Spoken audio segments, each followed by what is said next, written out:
ഇന്ന് ഉണ്ടാക്കാൻ പോണത് ഒരു സ്പെഷ്യൽ ഐറ്റം ആട്ടെ. പുട്ട് ഇഷ്ടമാണോ? പുട്ടിന്റെ കൂടെ എന്താണ് ഇഷ്ടം കോമ്പിനേഷൻ?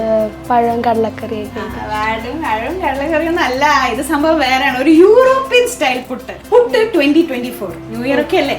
ഓക്കെ, നമ്മുടെ ചേച്ചി എടുത്ത ക്യാപ്സിക്കം ഒക്കെ നമ്മൾ യൂസ് ചെയ്തിട്ടുണ്ട്. അപ്പോൾ നമുക്ക് വേണ്ടുന്ന കാര്യങ്ങൾ: വെജിറ്റബിൾസ്, ക്യാപ്സിക്കം 3 തരം, പിന്നെ സവാള, സ്പ്രിംഗ് ഓണിയൻ, പിന്നെ ഗാർലിക്, ടൊമാറ്റോ, തേങ്ങ, ചിക്കൻ നമ്മുടെ ബോൺലെസ് പീസസ് എടുത്തിട്ട് പിച്ചിട്ടത്, പിന്നെ ചീസ് ഇഷ്ടമാണ്. അവലുവിന് ചീസ് ഇഷ്ടമാണ്, അതുകൊണ്ട് തന്നെ ഇത് ലാസ്റ്റ് ആണ് നമ്മൾ ഇടാൻ പോകുന്നത്. ഇങ്ങനെ ഒലിച്ച് വരും.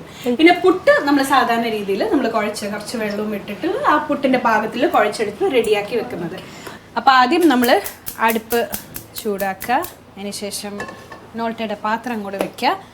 പിന്നെ ചേച്ചിയുടെ വീട്ടിലെങ്ങനെയാ പാലും തൈരും നെയ്യും മിൽമയുടെ അതങ്ങനെ പറയാം.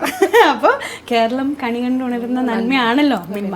അപ്പം അതുകൊണ്ട് തന്നെ മിൽമയുടെ നെയ്യ് ആദ്യം അങ്ങ് ഒഴിച്ചു കൊടുക്കുകയാണ്. ആദ്യം ഇടുന്നത് ഗാർലിക്കും സവാളയും മാത്രമാണ്, വെളുത്തുള്ളിയും സവാളയും മാത്രം. ഇതൊന്ന് ഒരു 2 മിനിറ്റ് ചൂടായതിന് ശേഷം നമ്മൾ ചിക്കൻ ഇടാം.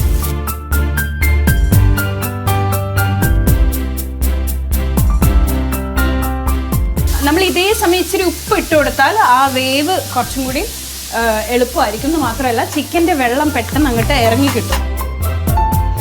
അപ്പോൾ ഇനി നമ്മുടെ ചിക്കൻ വെന്ത് വന്നിട്ടുണ്ട്. ഇനി ബാക്കി വന്നിട്ടുള്ള വെജിറ്റബിൾസും കൂടെ നമ്മളങ്ങ് ഇട്ട് കൊടുക്കണം മുഴുവനായിട്ട്.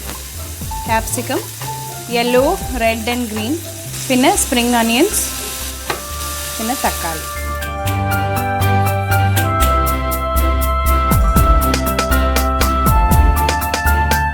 അപ്പോൾ നമ്മുടെ സ്റ്റഫ് ചെയ്യേണ്ട സാധനങ്ങളൊക്കെ റെഡിയായി. ഇതാണ് നമ്മൾ പുട്ടിനകത്ത് ഇടാൻ പോണ മിക്സ്. ശരി, പെപ്പർ ഇട്ടിട്ട് നമുക്ക് അതിനൊന്ന് ചെറുതായിട്ടൊരു ഫ്ലേവർ കൊടുക്കാം. പെപ്പറും പിന്നെ അതുപോലെ തന്നെ മിക്സ്ഡ് ഹെർബ്സും ഇടുവാണേ. മിക്സ്ഡ് ഹെർബ്സ് എന്ന് പറഞ്ഞാൽ നമ്മൾ ഈ പിസ്സ പാസ്തയിലൊക്കെ ഇടുന്ന ഈ പാക്കറ്റിൽ കിട്ടുമല്ലോ. ഇത് ആക്ച്വലി ഒരു ഇൻ്റർനാഷണൽ ഫ്ലേവർ കൊടുക്കും. ഏകദേശം നമ്മൾ പിസയുടെ മേലെയുള്ള കാര്യം നമ്മളൊരു പുട്ടിനകത്ത് ഇടുന്നതിൻ്റെ ടേസ്റ്റ് പോലെ കിട്ടും. ഇപ്പോൾ നമ്മൾ വെള്ളം തിളക്കാൻ വേണ്ടി വെച്ചിട്ടുണ്ട്. അപ്പോൾ നമുക്ക് സ്റ്റഫിങ്ങിനുള്ള ആദ്യം തേങ്ങ ഇടാം. നമ്മുടെ സ്റ്റഫിങ് ഇതൊരു ലെയർ, പിന്നെ അത് കഴിഞ്ഞ് നമ്മുടെ പുട്ട് ഒരു ലെയർ ഇടും.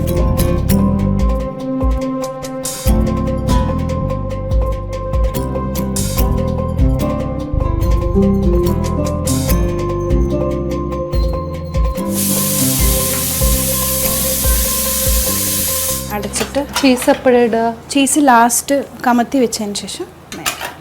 അപ്പോൾ ഇത് ലെയറായിട്ട് വെച്ചിട്ട് ഇനി നമുക്കിത് ആവി വയ്ക്കാം. പുട്ട് റെഡി. നല്ല ആവി പറക്കണ പുട്ടുണ്ട. ടേസ്റ്റ് കൊടുക്കാനും ഇങ്ങനെ ചൂടായതുകൊണ്ടേ നമ്മൾ ഈ ഗ്രേറ്റ് ചെയ്ത് വെച്ച ചീസ് മേലെ കൂടി ഇടുമ്പം അതങ്ങ് മെൽറ്റായി പോകും.